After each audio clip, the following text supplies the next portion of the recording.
Welcome back. उम्मीद है कि आप सब खैरियत से होंगे। आज की वीडियो में सिंगोनियम प्लांट यानी एरोहेड प्लांट के बारे में बहुत सी इंफॉर्मेशन आपके साथ शेयर करूंगी। सिंगोनियम प्लांट के लिए कैसी सॉइल मिक्स तैयार करनी है, इसके लिए वाटर रिक्वायरमेंट क्या है, सनलाइट कितनी चाहिए और इसे कौन सी फर्टिलाइज़र कब और कैसे देनी है, इस पर कौन से पेस्ट का अटैक होता है और उसका सोल्यूशन क्या है और इसकी प्रोपोगेशन कब और कैसे करनी है। इसके अलावा बहुत सी इंफॉर्मेशन इस वीडियो में आप देखेंगे, तो वीडियो को एंड तक ज़रूर देखिएगा। आज की वीडियो का बाकायदा आगाज़ करते हैं। नासा और कुछ दूसरी ऑर्गेनाइजेशन के रिसर्चर्स ने प्रूव्ड किया है कि सिंगोनियम एक एयर प्योरीफायर प्लांट है। सिंगोनियम को ग्रो करके ना सिर्फ हम अपने घर और लॉन की खूबसूरती में इजाफा कर सकते हैं, बल्कि अपने घर में मौजूद हवा को भी साफ रख सकते हैं। इसकी बहुत सी वैरायटीज़ हैं, लेकिन सब की केयर सेम है। पिंक, ग्रीन और ब्राउन, लाइट और डार्क शेड के साथ इजीली ज़्यादातर नर्सरीज़ में अवेलेबल है। 60% गार्डन सॉयल, 20% सैंड, 20% फर्टिलाइज़र के सॉयल मिक्स में ये बहुत अच्छे से ग्रो करता है। Syngonium plant indoor plus outdoor plant है। आउटडोर में ग्रो करते वक्त आपने इसे डायरेक्ट सनलाइट में नहीं रखना। सेमी शेडी एरिया इसे पसंद है। सनलाइट में इसकी पत्तियां ब्राउन होना या जलना शुरू हो जाती हैं।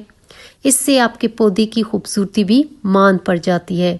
और अगर आपने इसे इंडोर रखना है तो ज़रूरी है कि आप इसे हफ्ते में एक बार 2 या 3 घंटों के लिए सुबह सवेरे या शाम की इनडायरेक्ट सनलाइट में बाहर ज़रूर रखें।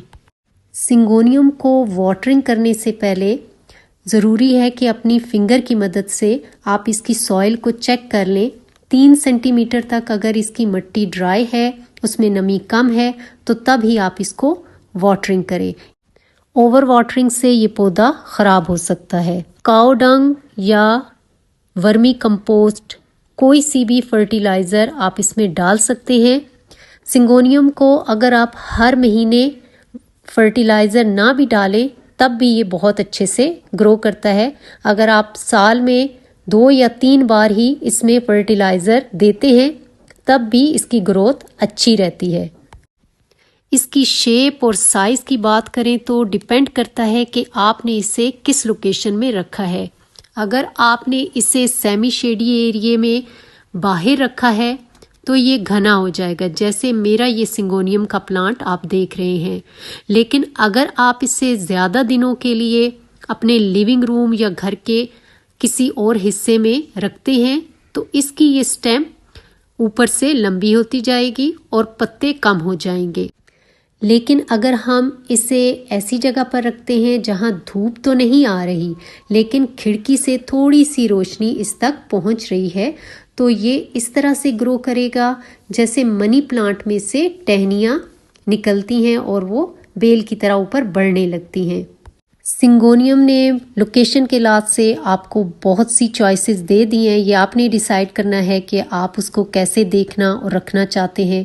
बस आप उसे वैसी ही लोकेशन दे दें, उसी तरह का रिज़ल्ट वो आपको देगा।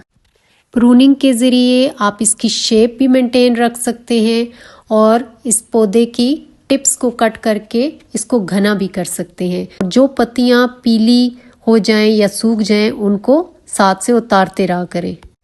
सिंगोनियम पर स्पाइडर माइट्स और मिली बग्स का अटैक होता है, तो नीम ऑयल का स्प्रे इसकी पत्तियों के ऊपर और नीचे आप हफ्ते में एक बार कर दिया करें। सॉइल मिक्स तैयार करते हुए अगर आप नीम की खली या नीम केक इसमें शामिल कर देंगे तो इससे आपका पौधा फंगल और बैक्टीरियल डिजीज़ से महफूज रहेगा। आपने इसके पौधे को तब ही रिपोर्ट करना है जब गमले के नीचे से इसकी रूट्स बाहर निकलती हुई दिखाई दें, तो एक साइज़ बड़ा गमला लेकर उसमें आपने इसे रिपोर्ट कर देना है। प्रोपोगेशन के ज़रिए आप अपने घर में इस पौधे की तादाद को बढ़ा सकते हैं। बस एक एक वैरायटी का पौधा आप घर ले आएं और उसे रूट डिवीजन के ज़रिए आप मल्टीप्लाई करते जाएं। ज़्यादातर नर्सरीज़ में रूट डिवीजन के ज़रिए ही इसके पौधे बनाए जाते हैं, वो आसानी से तैयार हो जाते हैं।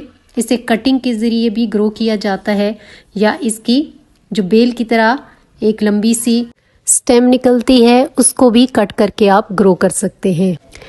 आज के लिए बस इतना ही। वीडियो अच्छी लगी हो तो इसे लाइक करना और अगर मेरे चैनल पर नए हैं तो इसे सब्सक्राइब करना बिल्कुल मत भूलिएगा। Thanks for watching.